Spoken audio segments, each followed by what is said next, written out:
Hello students, welcome to Megha D classes. आज हम lesson number 17 के लास्ट के दो टॉपिक्स करेंगे, regulation of respiration and respiratory disorders. Although ये बहुत ज़्यादा इम्पोर्टेंट नहीं है, मीन्स आप ये नहीं कह सकते कि इनमें से आपको लॉन्ग मार्क क्वेश्चन मिलेगा, बट हाँ एमसीक्यूज में आपको इसमें से छोटे छोटे क्वेश्चन जो है डेफिनेटली मिल सकते हैं। तो इसलिए आपको जो छोटी छोटी बातें हैं उनका याद रखना है। तो पहले आता है बच्चों रेगुलेशन ऑफ रेस्पिरेशन। जैसे कि रेस्पिरेशन जो है उसको रेगुलेट यानी कि कंट्रोल कौन करता है। आपको पता है कि हमारी जो रेस्पिरेशन है उसका जो रेट है वो हमेशा मेंटेन रहता है। जैसे कि मैंने आपको बताया था, अगर एक नॉर्मल पर्सन है और वो एक नॉर्मल कंडीशन में सांस ले रहा है तो वो 1 मिनट में 12 to 18 टाइम्स ब्रीदिंग कर सकता है। लेकिन अगर वो मस्कुलर वर्क कर रहा है तो वो 25 to 30 टाइम्स भी हो सकता है। इट मीन्स हमारी ये जो रेस्पिरेटरी रिदम है ये हमारी बॉडी टिश्यूज की डिमांड्स के अकॉर्डिंगली अपनी स्पीड को कम या ज्यादा कर सकती है। तो इसका मतलब ये है कि हमारी बॉडी में कोई ना कोई ऐसा सिस्टम है जो मौजूद है जो रेस्पिरेशन की रिदम को मेंटेन रखने का काम करता है। तो इस सिस्टम को बोलते हैं न्यूरल सिस्टम, जिसको आप नर्वस सिस्टम भी बोल सकते हो या जिसको आप हिंदी में तंत्रिका तंत्र के नाम से भी पढ़ चुके हो। तो नर्वस सिस्टम की जब हम बात करते हैं तो नर्वस सिस्टम में आपकी दो चीजें आती हैं, एक इसमें आता है आपका ब्रेन और एक इसमें आती है आपकी नर्व्स यानी कि नसें। तो ये सारी मिलकर नर्वस सिस्टम बनाती हैं। तो क्या होता है, थोड़ा सा अगर मैं आपको 10th क्लास का रिवाइज कराऊं, हमारा जो ब्रेन है वो 3 भागों में बटा होता है, fore brain, mid brain and hind brain. तो बेसिकली रेस्पिरेशन में जो ब्रेन का पार्ट इन्वॉल्व रहता है दैट इज हाइंड ब्रेन, यानी कि हमारे ब्रेन का अगर मैं आपको एक रफ सा डायग्राम दूं, हमारा अगर मान लो ये ब्रेन है तो हमारे ब्रेन का जो पीछे वाला हिस्सा, हाइंड मतलब पीछे वाला, तो वो हिस्सा जनरली रेस्पिरेशन में इन्वॉल्व रहता है। हाइंड ब्रेन में 3 चीजें आती हैं, सेरिबेलम, मेडुला ऑब्लैंगटा एंड पोन्स। तो जनरली जो पोन्स रीजन है उसके अंदर एक सेंटर प्रेजेंट होता है जिसे हम बोलते हैं न्यूमोटैक्सिक सेंटर, जो रेस्पिरेटरी रिदम सेंटर को कंट्रोल करता है, यानी कि किस तरीके से उसकी रिदम को मेंटेन करना है।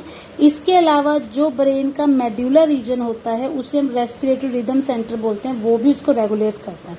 मींस मेडुला और पोन्स ये दोनों मिलकर रेस्पिरेशन को कंट्रोल करते हैं। ज्यादा जो रोल है यहाँ पर वो मेडुला का रहता है, इसलिए हम उसको रेस्पिरेटरी रिदम सेंटर भी बोल सकते हैं। और पोन्स में भी एक और सेंटर मौजूद होता है जिसे आप न्यूमोटैक्सिक सेंटर बोलते हो, जो इस रेस्पिरेटरी रिदम सेंटर को आगे कंट्रोल करता है।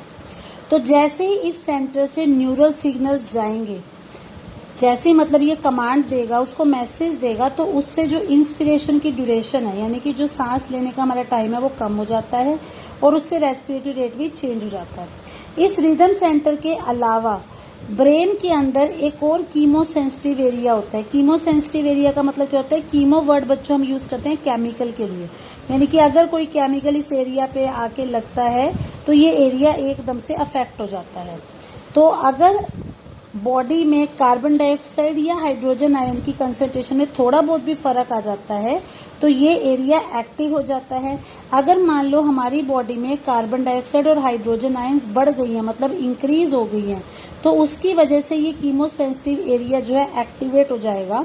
और जैसे ये एक्टिवेट होगा तो ये क्या करेगा, ये रिदम सेंटर को कमांड देगा कि वो अपने अंदर कुछ बदलाव करे ताकि ये जो सब्सटेंसेस जो ज्यादा मात्रा में इकट्ठे हो गए उनको शरीर से बाहर निकाला जाए। आपको पता है कि अगर हमारे शरीर में कार्बन डाइऑक्साइड और हाइड्रोजन आयन ज्यादा इकट्ठी हो गई तो हमारे शरीर में गर्मी पैदा हो जाएगी, तो उनको बाहर निकालना है। तो उनको बाहर निकालने के लिए जो कीमो सेंसिटिव एरिया है वो एक्टिवेट होकर ये मैसेज रिदम सेंटर तक पहुंचाएगा और रिदम सेंटर फिर कुछ बदलाव करेगा जिससे कि वो बाहर निकल जाएंगे। इसके अलावा कुछ दूसरे रिसेप्टर्स भी हमारे ब्रेन में मौजूद होते हैं, जो अवर्टिक आर्क यानी कि जो हमारे दिल की धड़कन को कंट्रोल करती है, और कैरोटिड आर्टरी। कैरोटिड आर्टरी एक ऐसी आर्टरी होती है जो हमारे फेस, हमारे हेड और हमारे नेक रीजन में ब्लड को लेके जाती है। तो इन दोनों चीजों के लिए भी जो रिसेप्टर्स हैं वो हमारे ब्रेन में मौजूद रहते हैं और वो भी कार्बन डाइऑक्साइड और हाइड्रोजन आयन के कंसेंट्रेशन के बदलते ही अपने अंदर नेसेसरी चेंजेस कर लेते हैं ताकि उसी के अकॉर्डिंगली रेमेडियल एक्शन, रेमेडियल मतलब उसी के हिसाब से उसका उपचार किया जा सके। तो इस रेस्पिरेटरी रिदम को ऑक्सीजन किस तरह से कंट्रोल कर रही है वो अभी तक बिल्कुल पता नहीं लगा है कि मतलब ऑक्सीजन का जो मैकेनिज्म है वो क्या है। ज़्यादा जो हमारे पास जो नॉलेज है वो कार्बन डाइऑक्साइड और हाइड्रोजन आयंस की। तो आपको यहाँ पे जो मोटी मोटी बात याद रखनी है वो ये है कि हमारे जो ब्रेन के अंदर जो हाइंड ब्रेन है उसमें जो पोन्स और मेड्यूला है, ये वो दो पार्ट्स हैं जो रेस्पिरेशन को कंट्रोल करते हैं।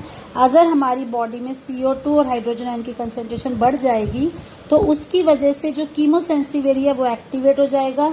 वो कीमोसेंसिटिव एरिया रिदम सेंटर को कमांड देगा, जिसकी वजह से कुछ चेंजेस होंगे और ये चीज़ें हमारे शरीर से बाहर निकल जाएंगी। इसके बाद बच्चों हम आते हैं डिसऑर्डर्स ऑफ रेस्पिरेटरी सिस्टम। कई बार आपसे 1 या 2 मार्क में जनरली ये क्वेश्चन पूछ लिया जाता है। डिसऑर्डर का मतलब है बीमारी, तो आपको वो डिसऑर्डर्स, वो डिजीजेस बतानी है जो हमारे रेस्पिरेटरी सिस्टम से रिलेटेड हो सकती हैं। तो इसमें आपके पास 3 डिजीजेज आती हैं, asthma, emphysema and occupational respiratory disorder. इनमें से एम्फाइसीमा जनरली 1 मार्क में क्वेश्चन आने के चांसेस रहते हैं। एस्थमा, जिसको आप दमा भी बोलते हो, आपने शायद पहले भी सुना होगा। दमा में क्या होता है, जो हमारे लंग्स के ब्रोंकाई और ब्रोंक्यूल्स है, जो मैंने आपको बताया था कि लंग्स के अंदर जो छोटी छोटी ब्रांचेस बन जाती हैं उनको हम ब्रोंकाई ब्रोंक्यूल्स बोलते हैं। तो जब ये ब्रोंकाई या ब्रोंक्यूल्स में इन्फ्लामेशन हो जाती है, मतलब कि सूजन आ जाती है, तो सूजन आने की वजह से सांस लेने में तकलीफ होती है, वीजिंग होती है। वीजिंग का मतलब होता है कि सीटी की तरह मुंह से आवाजें निकालती है। जैसे आपने देखा होगा कि किसी पेशेंट को एस्थमा है तो वो हाँ इस तरह से आवाज निकालता है, मतलब उसको सांस लेने में दिक्कत होती है, ऑक्सीजन लेवल इम्बैलेंस हो जाता है और उसको ठीक करने के लिए उसको इनहेलर वगैरह के थ्रू दवाई दी जाती है। तो वो इस वजह से है क्योंकि ब्रोंकाई और ब्रोंक्यूल्स में सूजन हो गई है। इसके बाद नेक्स्ट डिसऑर्डर होता है एम्फाइसीमा। एम्फाइसीमा एक क्रोनिक डिसऑर्डर है। क्रोनिक का मतलब होता है बच्चों वो बीमारी जो लंबे समय तक, यानी कि आप कह सकते हो पूरी जिंदगी भर रहने वाली होती है। आपने 9th में शायद इसके बारे में पढ़ा भी होगा। 2 तरह की बीमारियां होती हैं, एक होती है एक्यूट और एक होती है क्रोनिक। एक्यूट का मतलब होता है जब कोई बीमारी सिर्फ कुछ दिन या कुछ हफ्ते रहती है, उसके बाद वो ठीक हो जाती है, जैसे बुखार है, जुकाम है। क्रोनिक का मतलब होता है जब कोई बीमारी बहुत महीनों, सालों या जिंदगी भर रहती है, जैसे कैंसर है, डायबिटीज है। तो इसी तरीके से जो एम्फीसीमा है ये भी एक क्रोनिक डिसऑर्डर है। इसमें जो एल्वियोलर वॉल्स है, मतलब जो हम ब्रोंकियाई के एंड में बैलून लाइक स्ट्रक्चर बनाते थे, एल्वियोलाई बनाते थे, इनकी जो वॉल्स हैं, जो दीवारें हैं, वो डैमेज हो जाती हैं। डैमेज होने की वजह से क्या होता है, एल्वियोलस का मेन फंक्शन क्या था कि उसी पे रेस्पिरेशन होती थी, मतलब वही सरफेस एरिया प्रोवाइड करता था। तो इनकी वॉल्स डैमेज होने की वजह से इनका जो रेस्पिरेटरी सरफेस है वो कम हो जाता है।